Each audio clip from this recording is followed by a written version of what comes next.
여러분, 사랑하는 성도 여러분, 오늘 우리가 함께 나누고자 하는 레위기 15장 1절부터 또 18절까지의 말씀은 사실 처음 읽을 때는 우리가 조금 당황스러울 수 있는 내용입니다. 그러니까 하나님께서 모세를 통해서 이스라엘 백성들에게 주신 이 말씀은 남성의 몸에서 일어나는 여러 가지 그 병리적인 그 현상들에 대해서 어떤 현대 의학으로 말한다면은 비뇨기과적인 어떤 질환들, 이런 어떤 증상들, 이런 것에 대해서 구체적인 지침을 담고 있습니다. 혹시 여러분들 가운데 이렇게 생각하는 분들이 있을지 모르겠어요. 이런 사적이고 개인적인 일들까지 왜 하나님은 말씀하셨을까? 그렇게 여러분 생각할 수 있습니다. 그러나 이 말씀은요, 그냥 단순한 어떤 그런 그 어떤 위생의 규정이나 개인적인 문제를 다루는 것이 아닙니다. 이것은 거룩하신 하나님이 우리와 함께 거하기 위해서 필요한 하나님의 지혜를 보여주는 말씀입니다. 그러니까 하나님은 우리의 일상생활의 모든 영역에서 관심을 가지고 계시고, 또 우리가 어떻게 살아야 하나님의 임재를 경험할 수 있는지를 친히 가르쳐주고 계신다라고 우리는 이 말씀을 통해서 우리가 생각해 볼 수가 있습니다. 단순히 우리가 교회에서 주일날 드리는 말씀에만 관심이 있는, 말씀이라든 우리의 생활에만 관심이 있는 것이 아니라 하나님은 우리의 삶의 전 영역, 우리가 굳이 이것까지 말씀하실 필요가 있을까라고 하는 그것조차도 하나님께서는 말씀하고 계신다라고 하는 것이죠. 왜냐하면 우리의 삶의 모든 영역은 여러분 우리의 것이 아니라 하나님의 것이고, 하나님이 개입하시고 하나님이 이끄시는 그러한 삶이기 때문인 것입니다. 자, 오늘 우리가 이 말씀을 통해 우리는 세 가지의 어떤 중요한 영적 진리를 발견하게 될 것입니다. 그것은 뭐냐면은 작은 문제도 공동체 전체에 영향을 미칠 수 있다는 것, 그리고 하나님의 완전하신 거룩한 모습 앞에 우리가 어떠해야 하는지, 더 나아가서 하나님께서 우리에게 회복의 길을 열어주시는지를, 어떻게 회복의 길을 열어주신지를 우리가 함께 말씀을 통해서 살펴보기를 원합니다. 자, 첫째입니다. 자, 첫째, 개인의 문제는 공동체의 문제가 됩니다. 1절부터 12절까지 말씀인데요. 자, 1절부터 3절의 말씀을 보면 하나님께서 모세와 아론을 통해서 이스라엘 자손들에게 전하시는 말씀이 나와 있습니다. 제가 한번 읽어보겠습니다. 여호와께서 모세와 아론에게 말씀하여 이르시되 이스라엘 자손에게 말하여 이르라. 누구든지 그의 몸에 유출병이 있으면 그 유출병으로 말미암아 부정한 자라. 그의 유출병으로 말미암아 부정함이 이러하니 곧 그의 몸에서 흘러나오든지 그의 몸에서 흘러나오는 것이 막혔든지 부정한즉, 이렇게 말씀하고 있습니다. 자, 여기서 유출병이라고 번역된 히브리어 단어의 뜻은 단순히 무언가 흘러나왔다라는 의미가 아니라 정상적이지 않은 상태, 즉 건강하지 못한 상황을, 그런 증상을 가리키는 말인 것입니다. 아까도 말했지만 현대적으로 말하면은 어떤 일종의 어떤 비뇨기과적인 질환이라고 말할 수가 있습니다. 여러분, 하나님께서 이렇게 구체적으로 그리고 세밀한 부분까지 말씀하는 이유가 무엇일까요? 그것은 하나님이 우리의 전 인격과 모든 삶의 영역에 관심을 가지고 계시기 때문입니다. 하나님은요, 우리가 예배 드릴 때만 관심을 가지신 분이 아니에요. 우리의 일상생활, 심지어 가장 은밀하고 개인적인 영역까지 돌보시는 하나님의 그러한 그 은혜, 또 사랑의 하나님이시라는 사실입니다. 자, 그리고 우리가 4절부터 12절까지를 보면 놀라운 사실을 발견하게 되는데, 그게 뭐냐면요, 한 사람의 문제가 그 사람에게만 영향을 끼치는 것이 아니라는 점입니다. 그가 누웠던 침상, 그가 앉았던 자리, 그가 만졌던 물건들이 모두 부정하게 된다, 이렇게 말씀하고 있습니다. 더 나아가서 그가 물건들을 만진 다른 사람들까지도 부정하게 되어서 옷을 빨고 목욕을 해야 한다라고 말씀하고 있습니다. 심지어는 그가 탈 것과 그 아래에 있는 것까지도 부정하게 된다, 이렇게 성경은 말씀하고 있습니다. 여러분, 이것이 우리에게 주는 영적인 교훈이 무엇일까요? 여러분, 우리는 종종 이것은 내 문제, 나의 일이다 라고 생각합니다. 그리고 때로는 우리가 있죠, 아무도 모르게 하는 일인데 뭐가 문제야 라고 생각합니다. 그러나 하나님의 말씀은 그렇지 않다고 말씀하십니다. 자, 예를 들자면 우리가 가정에서 어머니의 작은 어떤 불평불만이 온 가족의 분위기를 어둡게 만들 수도 있어요. 한 사람의 거짓말이 공동체 전체의 신뢰를 무너뜨릴 수도 있습니다. 교회에서 한 성도의 비방과 원망이 공동체 전체의 화목을 깨뜨릴 수도 있습니다. 그러니까 우리의 말 한마디, 표정 하나, 작은 행동 하나가 주변 사람들에게 큰 영향을 미칩니다. 그래서 하나님은 우리에게 더욱 세심한 주의를 기울이라고 말씀하시는 것입니다. 자, 그렇다면 이미 부정해진 상황에서는 어떻게 해야 할까요? 자, 5절부터 11절까지의 말씀을 보면 하나님께서는 매우 구체적인 정화의 과정을 제시해 주셨습니다. 첫째, 옷을 빨아야 한다, 이렇게 말씀하고 있습니다. 둘째, 뭐냐면은 물로 목욕을 해야 된다, 이렇게 말씀하고 있어요. 그리고 셋째는 뭐냐면은 저녁까지 부정한 상태로 기다려야 한다, 이렇게 말씀하고 있습니다. 여러분, 우리가 이 과정, 옷을 빨아야 되고 물로 목욕해야 되고 저녁까지 부정한 상태로 기다려야 된다라고 하는 이 과정에서 우리가 놓치지 말아야 될 중요한 점이 있습니다. 그것은 뭐냐면은 정화라고 하는 것은, 깨끗해진다라고 하는 것은 즉시 일어나지 않는다는 것이죠. 옷을 빨고 목욕을 해도 저녁까지 기다려야 한다라고 하는 것입니다. 여러분, 이것은 뭐냐면요, 여러분, 우리의 죄와 실수, 어떤 잘못된 그 선택들이 가져오는 그로 인해 생긴 여러 가지 어떤 결과들, 이 결과들이 즉시 회복되지 않는다는 영적인 진리를 보여줍니다. 물론 우리가 회개하고 용서를 구해도 용서를 구할 수는 있어요. 하지만 이미 깨어진 관계가 회복되고 그 상처받은 마음이 치유되기까지는 시간이 필요하다는 거죠. 즉 뭐냐면 하나님의 용서는 즉시 주어지지만 그 용서의 결실이 우리의 삶에 완전히 나타나기까지는 하나님의 때를 기다려야 한다라고 하는 것입니다. 자, 12절에 보면요, 아주 흥미로운 규정이 나와 있는데 12절에 보면 이렇게 말하고 있어요. 유출병이 있는 자가 만진 질그릇은 깨뜨리고 나무 그릇은 다 물로 씻을지니라, 이렇게 말하고 있습니다. 자, 질그릇은 깨뜨려야 하지만 나무 그릇은 물로 씻으면 된다는 것이죠. 여러분, 고대 그 이스라엘에서 질그릇은요, 다공성 재료여서 한번 부정함이 스며들면요, 완전히 정화하기가 어려웠습니다. 반면에 나무는 단단해서 씻으면 재사용할 수가 있었습니다. 자, 여러분, 이것이 우리에게 주는 교훈이 무엇이에요? 여러분, 우리의 인생에서도 회복이 가는 것과 회복하기 어려운 것들이 있다는 거예요. 우리가 어떤 실수나 잘못은 회개하고 노력하면 회복될 수 있지만 어떤 일들은 그 결과를 우리가 평생 안고 살아야 할 수도 있다는 것입니다. 하나님께서 용서해 주셨지만은, 하나님은 회복해 주셨지만은, 그러나 그 결과에 대해서는 내가 평생 그것을 안고 살아야 되는 일들도 있다라고 하는 것이죠. 그래서 하나님은 우리에게 뭐라고 말씀하고 계세요? 사전에 조심하라고 경고하시는 것입니다.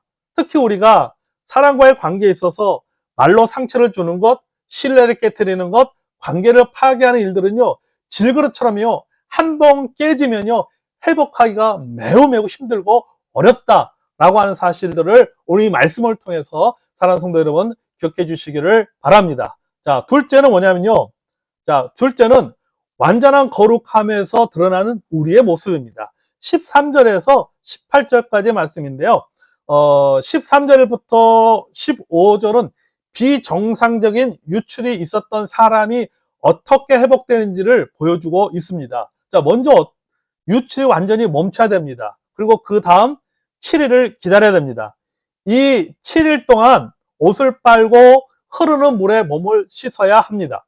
그리고 제8일에 비둘기 2마리를 가져다가 제사장을 통해 하나님께 제사를 드려야 됐습니다. 여러분, 여기서 우리가 주목해야 할 것은 바로 제8일이에요. 8일. 여러분, 성경에서 7이라고 하는 숫자는 대부분 완전함을 나타내는 숫자라면 8은 새로운 시작을 의미합니다. 그래서 구약에서 제8일, 8일 만에 할례를 받는 날이기도 하고, 또 신약에서는 예수님께 부활하신 주의 첫날이 8일째가 되는 날이잖아요. 그래서 여러분, 하나님은 우리에게 완전한 회복과 새로운 시작을 허락해 주십니다. 아무리 오랫동안 문제가 있어도, 아무리 심각한 상황이어도 하나님께서는요, 새로운 시작의 기회를 주시는 분이라는 사실입니다. 여러분, 이것이 얼마나 놀라운 하나님의 은혜입니까? 하나님은요, 우리에게 기회를 주시는 거예요. 하나님 우리에게 회복할 수 있도록, 또 새롭게 시작할 수 있도록, 다시 시작할 수 있도록 하나님은 우리에게 기회를 주시고 다시 출발할 수 있는 시작점을 주시는 놀라우신 분이라는 사실을 여러분 기억하시기를 바랍니다. 아멘. 자, 13절에서 특별히 강조하고 있는 것은요, 흐르는 물이에요. 흐르는 물. 여러분, 히브리 원문을 보면요, 이 흐르는 물을 어떻게 표현하냐, 살아있는 물이라는 의미로 표현하고 있어요. 살아있는 물이라는 거죠. 여러분, 그렇잖아요. 고여있는 물은요, 죽은 물입니다. 고여있는 물은 썩습니다. 그러나 흐르는 물은요, 썩지 않습니다. 흐르는 물은요, 살아있잖아요. 그런 것처럼 계속 흘러가는 생명의 물만이 진정한 정화를 가능하게 합니다. 여러분, 이것은 예수님께서 사마리아 여인에게 말씀하신, 요한복음 4장 10절에 말씀하신 생수라고 말할 수도 있을 것 같고요. 그리고 요한복음 7장 38절에서 내 배에서 생수강이 흘러나오리라 라는 말씀과 연결될 수도 있습니다. 다시 말해서 여러분, 우리의 정화나 회복이라는 것은 한 번의 경험으로 끝나는 것이 아닙니다. 매일매일 우리가 하나님의 말씀이라는 생수로 우리의 마음을 늘 씻어야 된다는 거죠. 여러분, 우리도 알지 못하게 늘 우리의 마음은 때가 묻습니다. 우리의 마음은 불결해지고 우리의 마음은 부정해진다라고 하는 거죠. 그렇기 때문에 여러분, 흐르는 물에 그릇을 씻듯이 부정한 그릇을 씻어내듯이 우리가 하나님의 말씀으로 내 안에 부정한 것들을 우리는 끊임없이 씻어 나가야 한다는 사실이죠. 매일매일 성령의 새로운 은혜로 우리의 영혼을 새롭게 해야 할 줄로 믿습니다.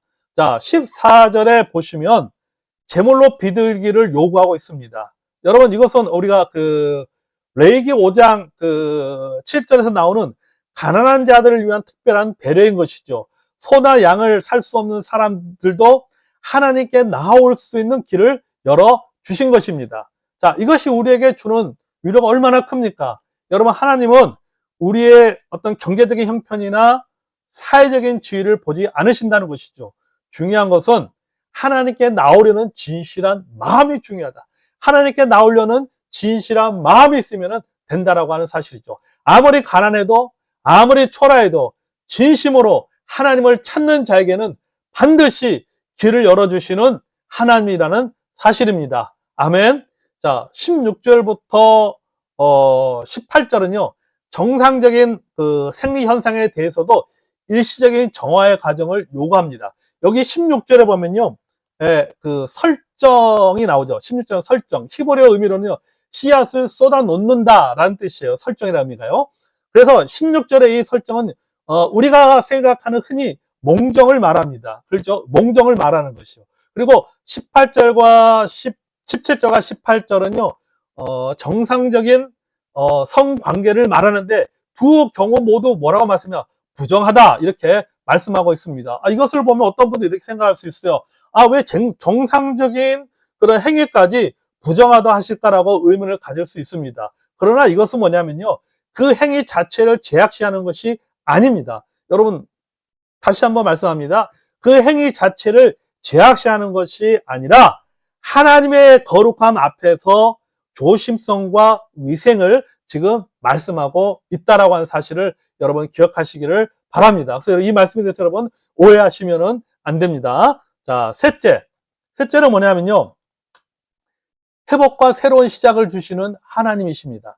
여러분, 15절에 보면 회복하는 사람이 드려야 될 두 가지 제사가 나오죠. 그것은 뭡니까? 속죄제와 번제입니다.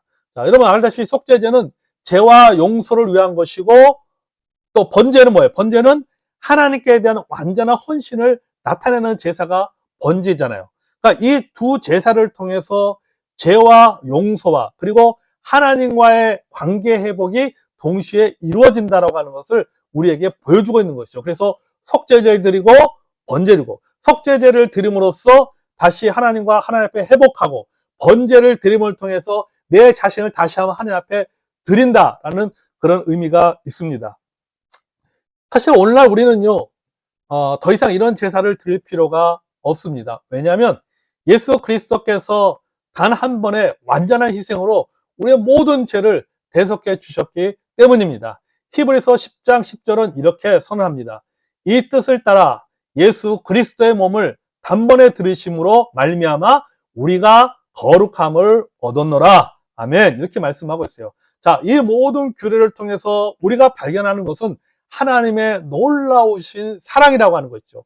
여러분, 하나님은 우리의 연약함과 부족함을 정죄하지 않으시고 오히려 치료하고 회복시키려 하십니다. 마치 병원에서 의사가 환자를 진료할 때 병을 정죄하는 것이 아니라 치료하는 것과 같습니다. 하나님도 우리의 영적인 질병을 보시고 치료의 방법을 제시해 주시는 것입니다. 그러므로 여러분, 우리가 어떤 문제를 가지고 있든지 어떤 연약함이 있든지 하나님은 우리를 포기하지 않으십니다. 아멘. 오히려 더욱 세심하게 돌보시고 회복의 길을 열어주신다는 사실입니다.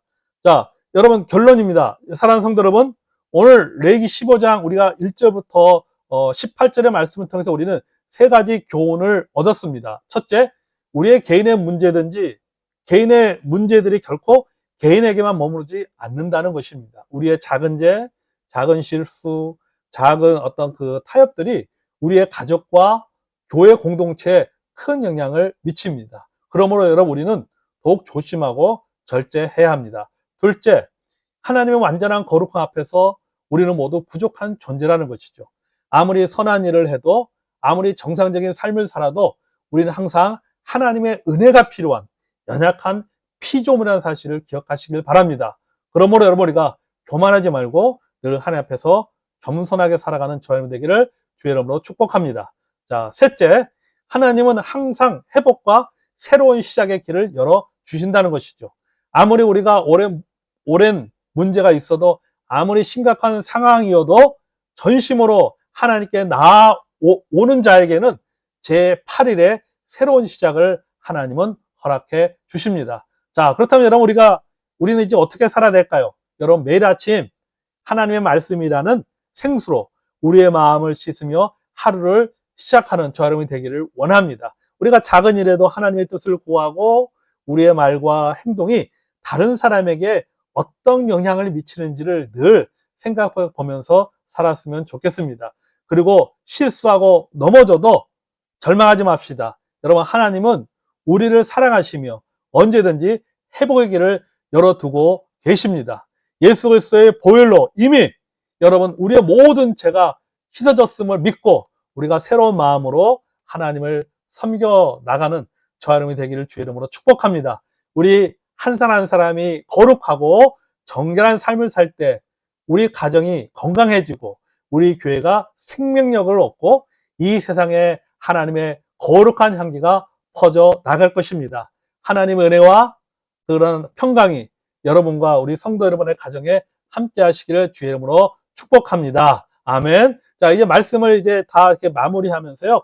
제가 우리가 나눴던 이 말씀을 다시 우리가 그 동영상으로 이렇게 만들었습니다. 그래서 여러분께서 이 말씀을까지 우리 같이 보고 우리가 주님 앞에 찬송하도록 그렇게 하겠습니다. 혹시 성경 레위기 읽어보신 적 있으세요? 펴보면 현대인인 우리 눈에는 좀 고개를 갸웃하게 만드는 규정들이 정말 많죠. 특히 15장은 아주 사적인 신체의 분비물 문제까지 다루는데요. 아니, 고대의 경전이 왜 이런 부분까지 이렇게 세세하게 관여했을까요? 오늘 그 안에 숨겨진 놀라운 영적 청사진을 같이 한번 파헤쳐 보겠습니다. 아니, 신이 왜 이렇게까지 개인적인 문제에 개입하는 걸까? 하고 생각하실 거예요. 저도 그랬거든요. 하지만 곧 알게 되실 텐데 이 규정들은요, 단순한 위생수칙 그 이상을 이야기하고 있습니다. 네, 레위기 15장은 신체에서 나오는 여러 분비물과 그에 따른 정결 예식을 아주 상세하게 다루고 있어요. 이건 단순히 개인의 위생 문제를 넘어서 거룩한 신이 이스라엘 공동체와 함께 머무르기 위한 일종의 공존의 규칙 같은 거였어요. 그러니까 우리 삶의 아주 일상적인 모습까지도 신의 관심사라는 걸 보여주는 거죠. 자, 여기서 첫 번째로 짚고 넘어갈 아주 중요한 포인트가 나옵니다. 바로 혼자만의 문제는 없다는 거예요. 당시에는요, 개인의 건강 문제가 곧 공동체 전체에 영향을 미치는 굉장히 공적인 사안으로 다뤄졌습니다. 율법의 핵심은 이거예요. 부정함이라는 게 마치 감기 바이러스처럼 전염성을 가진다고 봤다는 거죠. 한 사람의 상태가 그가 만지는 물건, 그리고 그 물건을 만지는 또 다른 사람에게까지 영향을 미쳤던 겁니다. 이게 어떻게 퍼져나갔냐면요. 한번 보세요. 어떤 사람이 부정한 상태가 되잖아요. 그럼 그 사람이 앉았던 의자도 부정해지고 또 다른 사람이 와서 그 의자에 앉으면 그 사람까지 부정해지는 거예요. 와, 정말 잔잔한 호수에 던진 돌멩이 하나가 계속해서 파문을 일으키는 것 같죠? 자, 바로 이 지점에서 이 고대 율법이 갑자기 우리 현실로 훅 들어옵니다. 이게 마치 오늘날 우리에게 이렇게 말하는 것 같아요. 그거 너 혼자만의 문제 아니야 하고요. 우리가 그냥 사적인 것이라고 생각했던 험담이나 거짓말, 분노 같은 것들이요. 사실은 보이지 않는 바이러스처럼 우리 가정과 직장, 공동체 전체의 분위기를 오염시킨다는 거죠. 레위기에 나오는 이 질그릇과 나무그릇 비유, 이거 진짜 곱씹어 볼만 해요. 어떤 잘못은 한번 오염되면 다시는 쓸 수 없어서 깨트려야만 하는 질그릇처럼 정말 돌이킬 수 없는 상처를 남기잖아요. 반면에 어떤 실수는 물로 깨끗이 씻으면 다시 쓸 수 있는 나무그릇 같다는 거죠. 우리의 말과 행동이 과연 어떤 그릇에 담기고 있는지 생각해 보게 됩니다. 좋습니다. 그럼 두 번째 핵심으로 넘어가 볼까요? 대체 왜 이런 법들이 필요했던 걸까요? 그 신학적인 이유를 한번 파고들어 보죠. 자, 여기서 부정하다는 말을 오해하면 안 돼요. 이게 뭐 더럽다, 죄를 지었다 이런 뜻이 아니거든요. 그보다는 절대적으로 거룩한 존재 앞에 서기에는 잠시 준비가 필요한 상태라는 일종의 신호에 가깝습니다. 심지어 부부관계처럼 지극히 정상적이고 아름다운 행위 이후에도 잠시 동안 정결 예식이 필요했어요. 이게 그 행위 자체가 잘못됐다는 게 절대 아니고요. 인간의 삶과 신의 절대적인 거룩함 사이에는 근본적인 차이가 있다는 것을 공동체가 일상 속에서 계속 기억하게 만드는 일종의 멈춤의 시간이었습니다. 자, 이제 세 번째, 그리고 어쩌면 가장 중요한 포인트입니다. 이 율법이 그냥 이것도 부정하고 저것도 부정해 하고 문제만 지적하는 데서 끝나지 않는다는 거예요. 아주 명확한 회복의 길을 보여준다는 점입니다.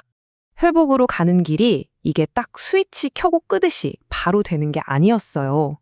먼저 문제가 멈춰야 했고 그 뒤로도 꼬박 7일이라는 기다림의 시간이 필요했죠. 그동안 옷을 빨고 몸을 씻으면서 정결을 준비하는 겁니다.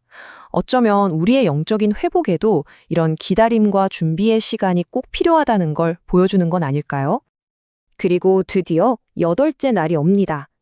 여러분, 성경에서 숫자 7이 완전함을 상징한다면 8은 그 완전함을 넘어선 새로운 시작을 의미하거든요. 구약에서 할례를 행하고 신약에서 예수님이 부활하신 날이 바로 이 8째 날이기도 하죠. 하나님은 언제나 우리에게 새로운 시작의 기회를 주신다는 정말 강력한 상징입니다. 그리고 정결 예식에는 아주 특별한 조건이 하나 붙었습니다. 바로 흐르는 물로 씻어야 한다는 건데요. 이게 그냥 흐르는 물이라고 번역됐지만 히브리어 원문을 보면 훨씬 더 멋진 표현이에요. 바로 살아있는 물입니다. 고여있는 죽은 물이 아니라 생명력 넘치는 물만이 진짜 정화를 가져온다는 상징이죠. 나중에 예수님이 말씀하신 생수의 개념과도 딱 연결되는 부분입니다. 제가 이 율법을 보면서 진짜 감탄했던 부분 중 하나가 바로 이거예요. 회복의 길이 모두에게, 정말 모두에게 열려 있었다는 사실입니다. 비싼 양이나 소를 바칠 형편이 안 되는 가난한 사람들은 값싼 새 2마리로도 충분히 제사를 드릴 수 있었어요. 그러니까 하나님께 돌아오는 길은 돈이 많든 적든 지위가 높든 낮든 누구에게나 열려 있다는 걸 아주 분명하게 보여주는 거죠. 정말 놀랍지 않나요? 자, 그런데 완전한 회복을 위해서는 제사를 2번, 그러니까 한 세트로 드려야 했어요. 첫 번째 속죄제가 과거의 잘못에 대한 용서를 구하는 거라면 2번째 번제는 나의 미래 전체를 다시 하나님께 바치겠다는 헌신의 약속이었습니다. 회복이라는 게 단순히 과거를 청산하는 걸 넘어서 미래의 방향을 다시 설정하는 것까지 포함하는 개념이었던 거죠. 자, 그럼 지금까지 우리가 살펴본 이 복잡해 보이는 규정들, 이게 오늘날 우리한테는 도대체 무슨 의미가 있을까요? 한번 정리해 보겠습니다. 결론적으로 말하면 이 모든 복잡한 정결법은요, 눈에 보이지 않는 영적인 진실을 우리 눈앞에 딱 보여주기 위한 일종의 거대한 실물 교육 자료였던 셈입니다. 그리고 기독교 신학의 관점에서 보면 이 모든 과정은 궁극적으로 예수 그리스도의 희생을 통해 완성될 새로운 정결의 길을 미리 보여주는 예고편이었다고 해석할 수 있습니다. 그러니까 오늘 이 긴 이야기의 핵심, 딱 3가지만 기억하시면 좋겠습니다. 첫째, 나의 아주 사적인 행동이 반드시 공동체에 영향을 미치는 공적인 결과를 낳는다는 것. 둘째, 완전한 거룩함 앞에서는 우리 모두가 은혜가 필요한 존재라는 것. 그리고 마지막으로 가장 중요한 거죠. 하나님은 언제나 우리에게 회복하고 다시 시작할 수 있는 명확한 길을 열어주신다는 것입니다. 마지막으로 이 질문을 한번 던져보면서 마무리할까 합니다. 눈에 보이지 않는 영적인 진리를 이렇게나 구체적이고 육체적인 상징을 통해서 가르쳤던 이 고대의 방식은 오늘에 살아가는 우리에게 무엇을 말해주고 있을까요? 우리가 정말 중요하게 생각하는 가치들을 어떻게 배우고 또 어떻게 다음 세대에 전달해야 할지에 대한 깊은 통찰을 주는 것 같습니다.